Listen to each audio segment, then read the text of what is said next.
বিদেশি অগ্রাসন রুখতে ছাত্র জনতাকে প্রস্তুত থাকতে হবে। শাইখে চরমোনাই ইসলামী ছাত্র আন্দোলন বাংলাদেশের পূর্ণাঙ্গ কেন্দ্রীয় কমিটি ঘোষণা করেন। ইসলামী ছাত্র আন্দোলন বাংলাদেশের সিনিয়র নায়েবে আমির মুফতি সৈয়দ মোহাম্মদ ফয়জুল করিম শাইখে চরমোনাই বলেন, স্বাধীনতার পরবর্তী বাংলাদেশে কখনোই বিদেশি নির্ভর নীতি দেশের মানুষের পক্ষে ছিল না, বরং শাসক গোষ্ঠী নিজেদের স্বার্থ আদায়ে বিদেশি অগ্রাসনকে প্রশ্রয় দিয়ে গেছে। এখন নতুন করে বাংলাদেশ গঠন করার সময়ও এসেছে। ভারত সহ কোনো বিদেশি অগ্রাসন আমরা আর মেনে নেব না। সকল অগ্রাসন রুখে দিতে ইসলামী ছাত্র আন্দোলন বাংলাদেশের সকল নেতাকর্মীকে প্রস্তুত থাকতে হবে।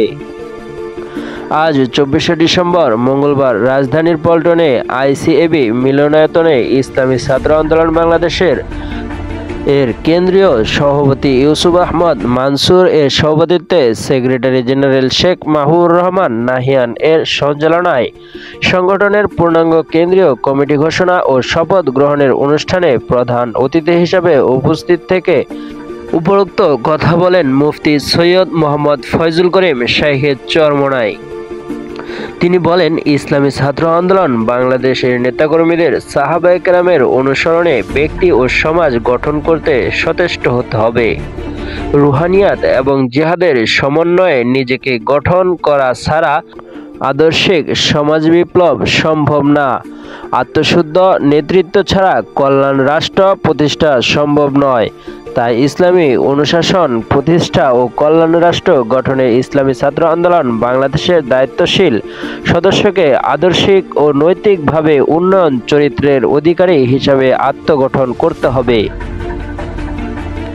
বিশেষ অতিথির বক্তব্যে ইসলামী আন্দোলন বাংলাদেশের সিনিয়র যুগ্ম মহাসচিব মাওলানা গাজী আতাউর রহমান বলেন, পরিশুদ্ধ নিয়ত ও আত্মবিশ্বাসের সাথে ইসলামী অনুশাসন প্রতিষ্ঠায় ছাত্র জনতাকে কাজ করতে হবে। সর্বত্র জনগণের লক্ষ্যে ছাত্রদের দেশময় আদর্শিক দাওয়াত নিয়ে ছড়িয়ে পড়তে হবে। এ সময় ইসলামী ছাত্র আন্দোলন বাংলাদেশের 2025 সেশনের জন্য 25 জন মজলিসে আমেলা ও 50 জন মজলিসে শুরা সহ মোট 75 জন সদস্য বিশিষ্ট পূর্ণাঙ্গ কেন্দ্রীয় কমিটি ঘোষণা করা হয়।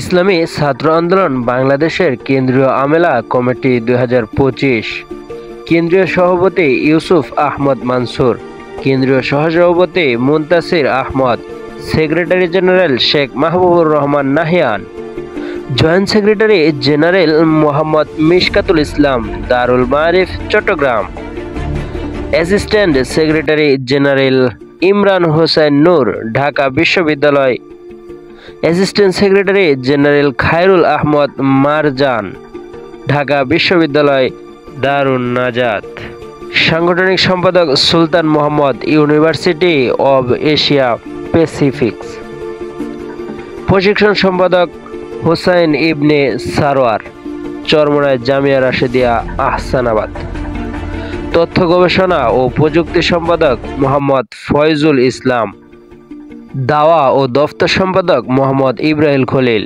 নোয়াখালী সরকারি কলেজ, পাবলিক বিশ্ববিদ্যালয় সম্পাদক মোহাম্মদ আরিফুল ইসলাম, নোয়াখালী বিজ্ঞান ও প্রযুক্তি বিশ্ববিদ্যালয়, অর্থ ও কল্যাণ সম্পাদক SM কামরুল ইসলাম, সরকারি সাদাত কলেজ, টাঙ্গাইল।